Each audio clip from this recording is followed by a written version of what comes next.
So Richard Torres is open to step in for Moses Itauma to fight Frank Sanchez.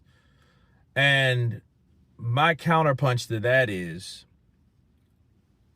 well done. I can respect that. Like my good friend Sporting Icons has made it apparent and said this first, and it is the truth. I think we need to pay more attention to fights that are actually being made and fighters that actually want to fight versus the ones that are turning down fights or avoiding fights or rejecting fights or whatever they are. They're not fighting. So I think we should give those guys less energy than the guys that are willing to fight. Well, what's in it for Richard Torres? A lot. If you're fighting someone for the IBF title or final eliminator, that's worth the stretch.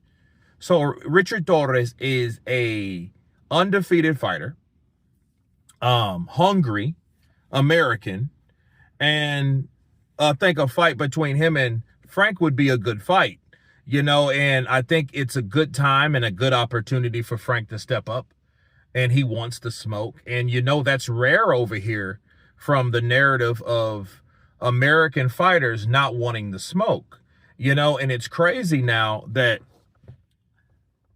people have said that in different forums that American fighters don't want to smoke. And there are enough examples of people to make that a true argument, but that's not everyone. We have people like Richard Torres is stating that he's willing to come in and take on Frank Sanchez for the final title eliminator on the IBF end. That's worth mentioning. That shows balls. That shows someone that wants to progress, that wants to actually fight for a world title, not just someone waiting or looking for a check or an easy tune-up fight, and that is a good fight. I think Richard Torres versus Frank Sanchez would be a hell of a fight and a worthy enough opponent for the winner to fight for the IBF heavyweight championship of the world, in this case for all of them, because Usyk owns all of those belts. He just snatched that IBF away from Daniel Dubois. So the IBF should be somewhere lingering in the lineup of mandatories. And the IBF, they do not play. Okay, so if a fight doesn't happen, it will be because of a fighter, in this case, Efe Ajagba didn't want it. He stepped back for whatever reason. He didn't want to fight Frank again because we know what happened the first time. It might have had something to do with the reason or the outcome of the first fight, because Frank got him. But, he doesn't want that fight. So Richard Torres wants to step in, and I say let that happen.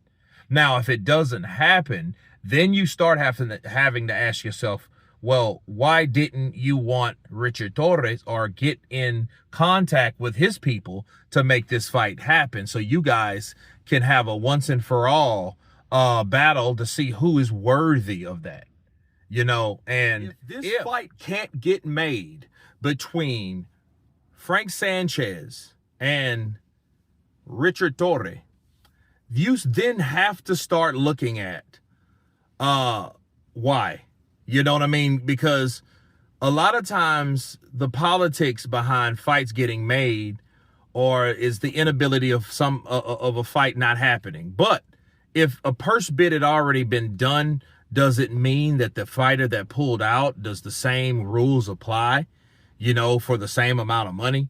Because a lot of fighters, they know they're putting a lot on the line. So a lot of fighters just won't agree to any old thing. So, and at that point, we have to backtrack to see why Moses pulled out, because it could be something that dealt with money, and so if it was money involved, then you guys know that Frank and Moses alike, both of those guys have been in Turkey al-Sheikh fights. Maybe, just maybe, that these guys fighting under the banner of Turkey al-Sheikh, maybe they got spoiled a bit. And if that's the case, it's going to really be a tough task or a tough ask for these guys to get in the ring, especially after getting spoiled with that turkey money, because he pays them 2 or 3 times more than a regular purse bid or something else. But if this is not a turkey show, then I could kind of understand why these fights are not being made. So then you start looking, well, hell, if Richard Torres couldn't get with Frank Sanchez to get a fight, then maybe it may be something with Frank's crew. I'm just reaching, just thinking out loud. But you know, the main thing is that you have someone that's willing to step in with the name, or that's making a name for himself, Richard Torres. And I think it's worth the opportunity for both guys, especially the outcome, the reward, you know, the fight for the undisputed, really, championship of the world, because it's owned by Usyk.